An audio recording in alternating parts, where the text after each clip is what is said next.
आप सभी भाई बहनों का आध्यात्मिक ज्ञानात्मक चैनल की ब्रह्म मुहूर्त ज्ञान उपदेश कक्षा में एक बार फिर स्वागत है। आज की चर्चा का विषय है परमात्मा एक ही है और सभी जीव यानी कि जितने भी 84 लाख प्रकार की जोड़ियों के स्थूल शरीर हैं, हम सब ये जीरो के समान हैं। देखिए, आज की चर्चा में कई प्रकार की बातों का एक उल्लेख होने जा रहा है, क्योंकि अक्सर देखिए परमात्मा के बारे में भी लोगों को भ्रम की स्थितियां होती हैं और अपने बारे में भी देखिए विभिन्न भ्रम की एक स्थितियां भी होती हैं। कहीं अंधविश्वास होते हैं, कहीं लोगों में देखिए अहंकार की स्थितियां इतने ऊपर पहुंच जाती हैं कि लोग अपने आप को ही देखिए परमात्मा के बराबर समझने लगते हैं। देखिए, ये विभिन्न स्थितियों के अलग अलग भावार्थ हैं और मैं आप सभी भाई बहनों से विनती करूंगा कि आज की वीडियो के भावार्थ को समझने का प्रयास करें। शब्दों को पकड़कर उलझने में अपने आप को गिराए मत, क्योंकि कभी कभी हम देखिए कुछ शब्दों पे अटक जाते हैं। शब्दों पर अटकने का अभिप्राय क्या है कि जब हम शब्दों के भावार्थ को समझ नहीं पाते तो फिर हम शब्दों में ही अटक जाते हैं, उलझ जाते हैं और फिर उलझकर स्वयं ही हम अपने आप को अज्ञानता की स्थिति में ले आते हैं। जबकि शास्त्रों में तो बार बार केवल 3 ही तत्वों का जिक्र आता है, परमात्मा, आत्मा, ये दोनों देखिए चेतन सत्ताएं हैं। और तीसरा तत्व ये माया है। माया का अभिप्राय देखिए प्रकृति के 3 गुणों से है, तभी तो माया को देखिए त्रिगुणात्मक कहा गया है। संपूर्ण माया को एक त्रिगुणात्मक कहा गया है और माया को देखिए द्वैत भी कहा जाता है। द्वैत का अभिप्राय यहाँ 2 स्थितियां बनी रहती हैं, जैसे दिन रात है, गरीब अमीर है, सुख दुख है। ये विभिन्न स्थितियां देखिए आपके हमारे जीवन में भी देखिए विभिन्न स्थितियां ये द्वैत रूप में आती रहती हैं। अच्छी बुरी, मान अपमान, जीत हार, ये सभी स्थितियां ये प्रकृति के 3 गुणों के कारण ही बनती हैं। और शास्त्रों में तो बार बार कहा गया प्रकृति के 2 गुण, तमोगुण और रजोगुण, ये मनुष्य को बांधते हैं, जबकि सतोगुण को एक मुक्तिदायक कहा गया। तो अब आप देखिए बंधन और मुक्ति का भी एक द्वैत की स्थितियां समझ सकते हो।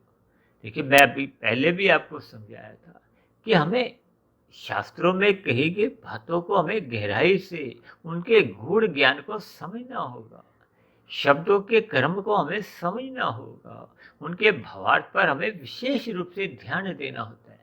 इसलिए तो बार बार कहा जाता है और हम तो देखिए प्रतिदिन जो वीडियो के अंत में बार बार कहते रहते हैं कि ब्रह्म मुहूर्त में उठो, ब्रह्म मुहूर्त में उठो। शास्त्रों का बार बार अध्ययन करो, सत्संग श्रद्धा पूर्वक करते रहो। जबकि परमात्मा के ज्ञान का देखिए कोई अंत नहीं है।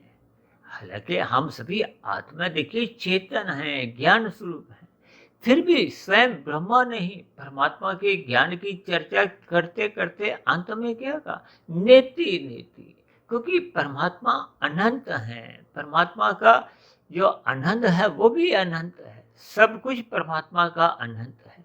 इसलिए देखिए परमात्मा के अलग अलग स्वरूपों में एक साधारण मनुष्य भ्रम की स्थितियों में पड़ जाता है। भ्रम की स्थितियों में पड़ते हुए कभी कभी देखिए एक संसार में लोग अलग अलग धर्मों के प्रति एक वैर भाव रखने लगते हैं, जबकि धर्म की देखिए परिभाषा तो कुछ और ही बताती है। धर्म का अभिप्राय क्या है, अक्सर मनुष्य इस बात पे ही भ्रमित रहते हैं। अक्सर देखिए हम अपनी चर्चाओं में बार बार इस बात का जिक्र करते रहते हैं कि हमें अपने कर्तव्य कर्मों का पालन करना है। हमें अपने कर्तव्य कर्मों का पालन करने का अभिप्राय अपने धर्म का पालन करना है। धर्म का अभिप्राय देखिए उस स्थिति विशेष से होता है कि जिस स्थिति विशेष का पालन करते हुए हम स्वयं भी सुखी हों, प्रकृति के जो अन्य मनुष्य हैं वो भी सुखी हों, प्रकृति के जो अन्य जीव जंतु हैं वो भी सुखी हों, प्रकृति के वातावरण में किसी भी प्रकार का कोई अवरोध नहीं आए, उसके वातावरण की जो एक स्थितियाँ हैं, उसमें कहीं भी कोई प्रदूषण ना आए, परमात्मा की सदा स्मृति बनी रहे। ये सभी स्थितियाँ कब पैदा होती हैं? जब सभी मनुष्य अपने-अपने कर्तव्य कर्मों का देखिए पालन करते हैं। जब-जब मनुष्य कर्तव्य कर्मों का पालन नहीं करता, तो फिर स्थितियों में एक विसंगतियाँ आती हैं, कमज़ोरियाँ आने लगती हैं, तो फिर संघर्ष की स्थितियाँ बनती हैं। अब संसार में देखिए, यदि सभी मनुष्य अपने-अपने धर्म का पालन करेंगे, तो फिर कहीं भी देखिए कोई वैर विरोध नहीं होगा, कहीं भी कोई मनमुटाव नहीं होगा, कोई भी मनुष्य देखिए दुखी नहीं रहेगा। सभी मनुष्यों का जीवन एक सुखमय बनता है। इसीलिए तो हम देखिए इस धर्म को यातायात की लाल हरी बत्ती से जोड़कर समझाते हैं कि लाल बत्ती पे रुकना चाहिए, हरी बत्ती पे चलने का आपको अधिकार है। तो वो अधिकार की यानी कि हमें दूसरों के अधिकारों का भी एक स्वागत करना होगा। और ये स्वागत कैसे हम कर पाते हैं? जब हम अपने कर्तव्य कर्मों का पालन करते हैं। अपने कर्तव्य कर्मों का पालन का अभिप्राय यही है कि जब आपका हरी बत्ती हो आपने चलना है, लाल बत्ती होने पे आपको रुकना है, क्योंकि उस स्थिति विशेष में दूसरों के लिए हरी बत्ती होती है, उन्होंने चलना होता है। देखिए कितनी सरल सी बातें होती हैं, लेकिन हम उन सरल सी बातों को समझ नहीं पाते, उन्हीं में ही हम उलझे रहते हैं और अपने स्वयं की ही देखिए अधोगति की नींव हम स्वयं ही तैयार करते हैं। देखिए मनुष्य योनि तो तभी मिलती है जब संचित कर्मों में पाप और पुण्य कर्मों की तुल्यता बनी रहती है। जब मनुष्य देखिए अपने कर्तव्य कर्मों का पालन नहीं करता, तब ऐसी स्थिति विशेष में उससे पाप कर्म कितने होते रहते हैं, इसकी आप और हम देखिए कल्पना भी नहीं कर सकते। हम तो मात्र अपने वीडियो में देखिए प्रतिदिन कुछ ना कुछ उदाहरण देते हुए समझाने का प्रयास करते हैं, लेकिन मैं भी देखिए आप सभी भाई बहनों के समान एक मायाबद्ध ही हूँ। मेरे में भी देखिए अनेकों त्रुटियाँ हैं, अनेकों गलतियाँ मेरे द्वारा भी हो जाती हैं। इन सभी स्थितियों का जब आपको में एक बोध होने लगता है, तो फिर हमें देखिए ये जो मैंने ऊपर लिखा है ना, परमात्मा एक ही है। इस एक के महत्व को आपको हमें समझना होगा और स्वयं को सदा ही एक जीरो की स्थिति पर रखना होगा। जबकि आज संसार में देखिए भले ही विज्ञान ने जितनी भी उन्नति कर ली हो, उस उन्नति को करते करते मनुष्य अपने आप में एक अहंकारी होता जा रहा है, अपने आप को देखिए एक समझना शुरू कर दी। जबकि हम सभी भाई बहन देखिए जीरो की ही स्थिति में हैं। जीरो की स्थिति के देखिए विभिन्न प्रकार के अभिप्राय हैं। जीरो अंक का भी आपको एक महत्व समझना होगा और इसलिए मैंने देखिए इस जीरो को स्थूल शरीर के साथ जोड़ा है। स्थूल शरीर के साथ जोड़ने का अभिप्राय क्या है? ये 84 लाख प्रकार की जो योनियां हैं, ये सभी देखिए जीरो के समान ही हैं। जीरो के समान का अभिप्राय यहाँ आज की वीडियो विशेष में कि आपके हमारे स्थूल शरीर की देखिए मृत्यु निश्चित होती है। हम किसी भी योनि में जाएं, चाहे मनुष्य योनि में हम हैं, तो वो तो हम मृत्यु देखते आ रहे हैं। और हम सबकी देखिए जन्म होते हैं फिर मृत्यु होती है, यानी कि स्थूल शरीर की मृत्यु एक निश्चित घटना है, एक अनिवार्य स्थिति है। कितनी साधारण सी बात है। देखिए हमारे आपके घरों में देखिए बच्चों की शादी होती है, फिर शादी के बाद उनके घर में भी देखिए एक जन्म की शिशुओं के जन्म की स्थितियां बनती हैं। अब जन्म लेने वाले जो एक शरीर में जो आत्माएं आती हैं, वो आत्माएं भी देखिए कहीं ना कहीं से जब माता के गर्भ में प्रवेश करती हैं, उनकी भी उससे पूर्व की स्थिति एक मृत्यु की हो चुकी होती है। यानी कि आत्मा एक चेतन तत्व है। चेतन तत्व की कभी मृत्यु नहीं होती। आत्मा भले ही देखिए ज्ञान युक्त है, आनंद स्वरूप कहीं भी आत्मा को कहा ही नहीं गया। इसीलिए तो देखिए हम अपने आप में कभी भी देखिए पूर्ण नहीं कहलाते, जबकि परमात्मा के आगे मैंने देखिए एक शब्द को एक हिंदी में भी एक लिखा है और अंकों से भी उसी एक में ही देखिए अंकों से भी परिभाषित किया है, ताकि हम उस एक के महत्व को समझें। अब कभी-कभी देखिए संसार में लोग अलग-अलग धर्मों में ही उलझ जाते हैं। इसका अभिप्राय क्या? कि मूल सत्ता देखिए केवल एक ही है। मैं बार-बार अपनी चर्चाओं में कहता रहता हूँ कि परमात्मा एक सच्चिदानंद है। अनंत स्वरूप सत्ता है। आनंद कहो, भगवान कहो, सब एक ही बात है। भगवान की उस सत्ता विशेष को देखिए एक सगुण साकार से भी शास्त्रों में जोड़ा गया है। उस सगुण साकार से ही मेरे अपने व्यक्तिगत विचार से देखिए उस सगुण साकार सत्ता से ही अनादिकाल से आज तक जितने भी अवतार हुए हैं उन सभी अवतारों का जो मूल केंद्र है वो सगुण साकार की ही स्थिति है, वो भगवान की ही स्थिति है।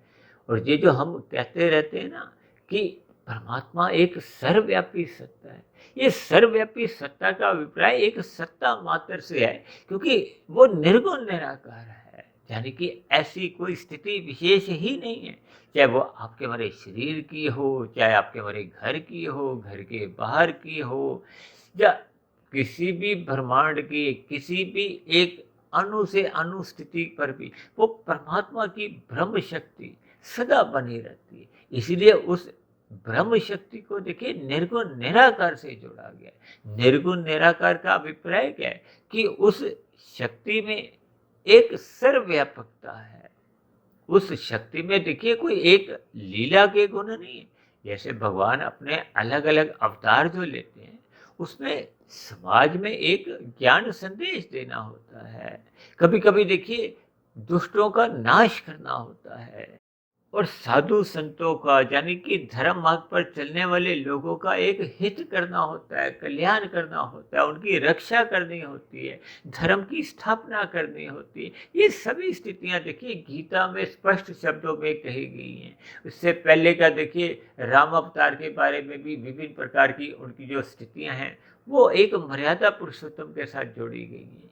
तो ये सभी स्थितियां समय समय पे एक साधारण मनुष्य को उपदेश देने के लिए होती है कि सभी मनुष्यों में भाईचारा बना रहे, हम सभी भाई बहन अपने अपने कर्तव्य कर्मों को ईमानदारी से निभाएं, दूसरों के अधिकारों की हम रक्षा करें।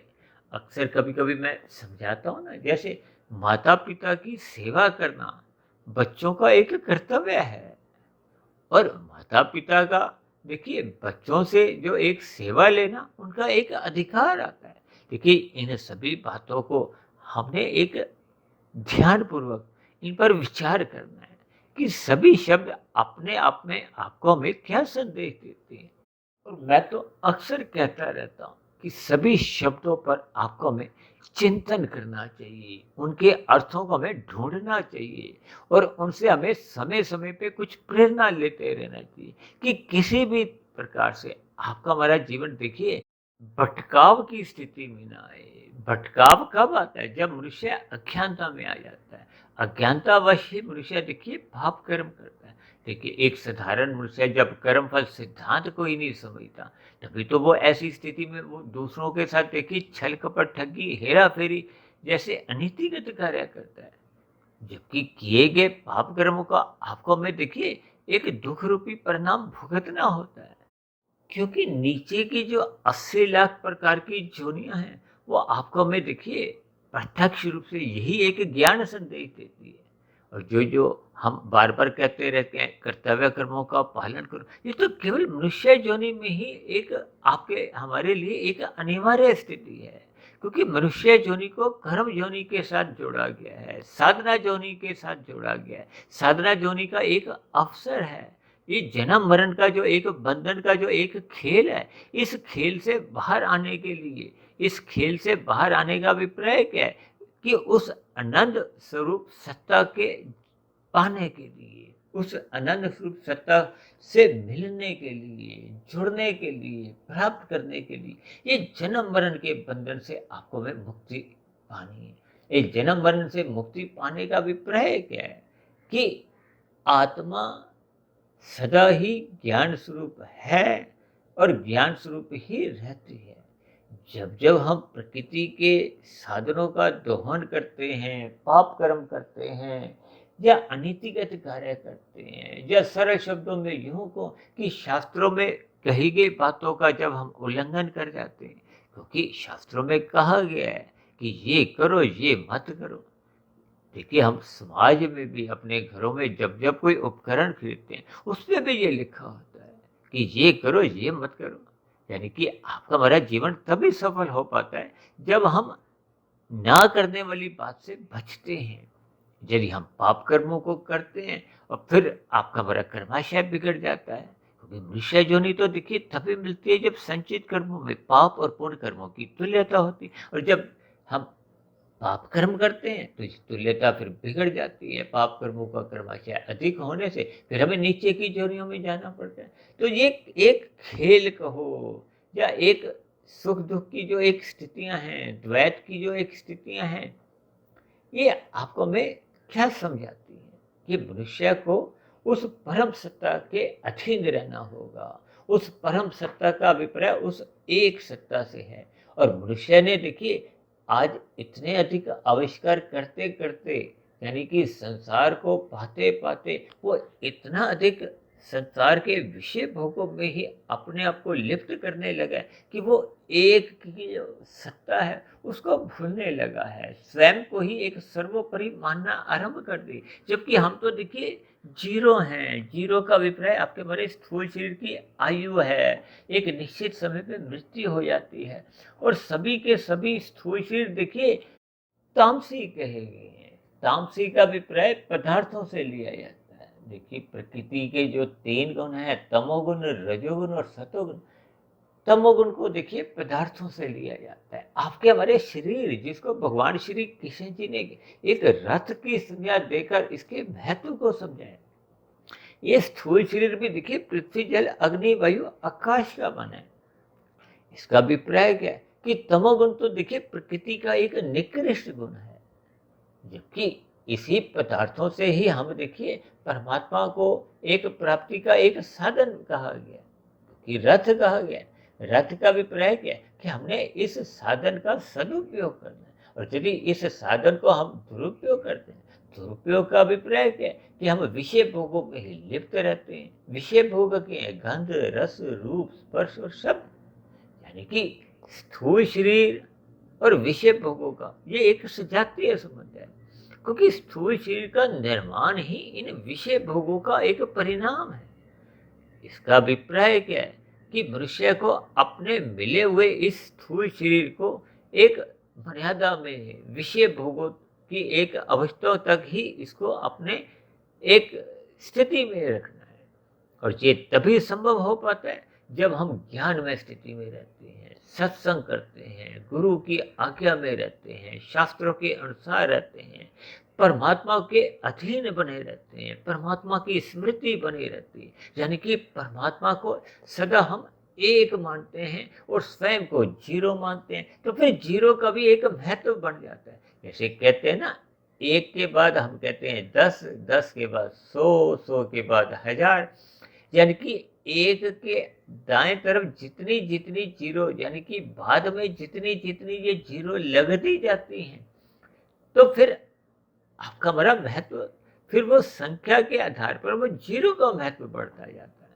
देखिए इनके सही सही अर्थ समझने के लिए आपको बहुत ही गंभीर होना पड़ेगा, क्योंकि एक को आगे यदि पहले हम देखिए जीरो लगा देते हैं, जब हम परमात्मा को भूल जाते हैं, अपने आप को ही एक सर्वोपरि मानने लगते हैं, तो फिर वो जीरो की स्थिति परमात्मा से पहले बन जाती है। परमात्मा से पहले बनने का अभिप्राय क्या है कि फिर देखिए जीरो एक का तो कोई महत्व ही नहीं। महत्व तो देखिए एक का ही रहता है। परमात्मा एक ही है, उसके स्वरूप अलग अलग हैं। परमात्मा ही एक अनंत स्वरूप सत्ता है। हम केवल ज्ञान स्वरूप आत्माएं हैं, चेतन स्वरूप आत्माएं हैं। भले ही नित्य हैं, हमारे आपके स्थूल शरीर अनित्य हैं, मृत्यु के एक आघोष में सदा बने रहते हैं। इन सभी स्थितियों के आपको हमें भावार्थ समझने होंगे। यानी कि हमने अपने आप को कभी भी परमात्मा से पहले किसी भी स्थिति में, इसका अभिप्राय ये है कि हमें कहीं भी अपने आप को एक अहंकार की स्थिति में स्थित नहीं करना, क्योंकि अहंकार आते ही आपकी हमारी जो एक साधना है वो एक कमजोर स्थिति में आने लगती है। कमजोर आते आते समाप्त भी हो जाती है। देखिए ये सभी स्थितियां मैं बार बार आपको कह रहा हूँ कि आपको हमें इन 1 और 0 की स्थितियों से बहुत ही अधिक संदेश लेते हुए अपने मिले हुए जीवन के महत्व को समझना है। ये स्थूल शरीर का भी देखिए महत्व है, क्योंकि भगवान श्री कृष्ण जी ने इस स्थूल शरीर को एक रथ का एक जामा दिया है, इसके महत्व को समझाया है। लेकिन दूसरी ओर ज्ञान कहता है कि ये तामसी है, तामसी प्रकृति का एक निकृष्ट गुण है। इसका अभिप्राय यही है कि हमें प्रकृति के विषय भोगों को एक मर्यादा तक, ताकि स्थूल शरीर की जो एक निश्चित आयु है, जो आपको हमें एक प्रारब्ध रूप में ये स्थूल शरीर परमात्मा का दिया हुआ एक अवसर है, उस अवसर का हमें सदुपयोग करना है। उस सदुपयोग करते करते हमें परमात्मा को पाना है, साधना करनी है। अपने आप को देखिए इन प्रकृति के पदार्थों से सकाम भाव से युक्त न रहते हुए हमें निष्काम भाव से कर्म करने हैं। कर्म योग में स्थित होना है, फिर ज्ञान योग में, ज्ञान योग, फिर भक्ति योग। ये सभी स्थितियां आपको हमें परमात्मा की ओर ले जाती है, और हम परमात्मा को अपना एक लक्ष्य मानते हुए, यानी कि परमात्मा को उस एक की स्थिति पर रखते हुए परमात्मा को प्राप्त करने के लिए, उस आनंद की प्राप्ति के लिए ही आपको हमें साधना करनी है। ये योग की स्थितियों का अभिप्राय क्या है कि आत्मा परमात्मा के सम्मुख बनी रहने से उसका स्वयं का जो ज्ञान है वो कभी आवृत नहीं होता, वो कभी कमजोर नहीं होता, क्योंकि हम बड़ी सत्ता के सम्मुख हैं। क्योंकि आनंद क्या है, अक्सर मैं देखिए कहता हूँ ना, सच्चिदानंद। देखिए आनंद में चित्त भी रहता है, और चित्त सदा नित्य रहता है, यानी कि उसमें सत्य बना रहता है। जबकि सत्य में देखिए चित्त ही नहीं होता, तो फिर आनंद की तो हम कल्पना ही नहीं कर सकते। जबकि एक मनुष्य संसारी विषय भोगों को भोगने भोगने में ही अपने आप को एक लिप्त करता जाता है, उनका व्यसनी बना देता है कि अब मुझे सुख मिलेगा, अब मुझे सुख मिलेगा। इन 5 भोग्य विषयों को भोगते भोगते वो थकता नहीं है, रुकता नहीं है, और इन्हीं ना रुकने में या ना थकने में वो अपने जीवन को यूं ही बिता देता है, गंवा देता है, बर्बाद कर देता है। और जब बर्बाद करने का अभिप्राय क्या है कि जब मनुष्य इन्हीं अल्पकालिक सुखों की प्राप्ति के लिए अनैतिक कार्य करता है, निषिद्ध कर्म कर जाता है, पाप कर्म कर जाता है, ये सभी स्थितियां उसका क्रमशः बिगाड़ती हैं। वो अधोगति की स्थितियों को प्राप्त होता है, यानी कि नीचे की जो 80 लाख प्रकार की जोनि है। मेरा कहने का अभिप्राय देखिए केवल इतना ही है कि इन सभी स्थितियों को आपको भी ज्ञान पूर्वक समझना होगा, परमात्मा की सम्मुखता बढ़ानी होगी। इसलिए तो कभी कभी देखिए मैं आनंद को 3 संख्या से जोड़ता हूँ, और आत्मा को, सत्यचित को 2, और इस माया को 1 संख्या से। देखिए 3 में 2 भी रहता है, और 2 में 1 बना रहता है। जैसे हम किसी को कहते हैं ना ये तीसरी पास है, तो इसका अभिप्राय क्या, उसने दूसरी और पहली कक्षा तो पास कर रखी है, और दूसरी कक्षा का अभिप्राय क्या होता है, उसने पहली कक्षा पास की हुई है। अब पहली कक्षा वाले को तो देखिए दूसरी और तीसरी का कोई अनुभव ही नहीं, वो तो पहली कक्षा में है। देखिए ये मात्र एक उदाहरण है, कहीं इसको कुछ आप अन्य अर्थों में नहीं लेना। ये सभी स्थितियों का आपको में भावार्थ समझने होंगे, यानी कि अपने मिले हुए जीवन के महत्व को समझते हुए हमें अपने आप को शून्य समझना है। अपने आप को शून्य समझने का अभिप्राय क्या है कि हमें परमात्मा की ओर अपने आप को समर्पित करना है, परमात्मा की शरणागति में रहना है। मैंने बताया था कि आरंभ में ही देखिए ये शून्य और एक की स्थिति का ही एक बहुत बड़े एक भावार्थ है। ये भावार्थ को देखिए परमात्मा की प्रेरणा से इस ब्रह्म मुहूर्त ज्ञान उपदेश कक्षा में जैसे जैसे परमात्मा ने कुछ मुझे उदाहरण दिए, जैसे जैसे शब्द प्रेरित किए, मैंने वीडियो में उन शब्दों को जितना संभव देखिए एक क्रमबद्ध तरीके से एक स्थान देने का प्रयास किया है। हो सकता है मेरे इस प्रयास में, शब्दों की व्याख्या में, कोई इनकी क्रमबद्धता में कुछ आगे पीछे स्थितियां बन जाती हैं, क्योंकि मैं भी एक अपूर्ण हूँ, मैं भी एक अशुद्ध हूँ, मैं भी एक मायाबद्ध हूँ। इन सभी स्थितियों का आप भी जैसे जैसे चिंतन करोगे तो आप भी देखिए इस 1 और 0 की स्थितियों पर और अधिक मंथन करते करते इनके और अधिक सूक्ष्म रहस्यों को आप स्वयं भी समझने लगोगे। तो इन्हीं शब्दों के साथ आप सभी भाई बहनों से मेरी विनती है कि हमें परमात्मा को सदा ही सर्वोपरि मानते हुए, परमात्मा की शरणागति रखते हुए अपने आप को सदा ही शून्य मानना चाहिए। इन्हीं शब्दों के साथ आज की चर्चा विशेष को अब हम यही विश्राम देते हैं। शाम को फिर मिलते हैं संध्या बेला ज्ञान कक्षा में। तब तक आप अपने आध्यात्मिक मित्र सुधीर भाटिया फकीर को इजाज़त दें। आप सभी भाई बहनों की सात्विक दिनचर्या मजबूत हो, परमात्मा को हम समझने लगें, परमात्मा से हम जुड़ने लगें ताकि हम परमात्मा को ही पा जाएं। तो इन्हीं सभी शुभकामनाओं के साथ चर्चा विशेष को यहीं विश्राम देते हैं। फिर भी चर्चा संबंधित आपके मन में कोई प्रश्न उठ रहा हो, कोई मेरी कही गई बातें आपको आधी अधूरी अपूर्ण लगती हों, तो नीचे दिए गए कमेंट्स बॉक्स पर जाकर आप अपना प्रश्न, अपने सुझाव या मेरी कही गई बातों पर जो आपको आपत्ति हो, वो आपत्ति भी आप नीचे दिए गए कमेंट्स बॉक्स पर जाकर लिख सकते हो। तो चर्चा विशेष को ध्यानपूर्वक सुनने के लिए आप सभी भाई बहनों का भी बहुत बहुत धन्यवाद।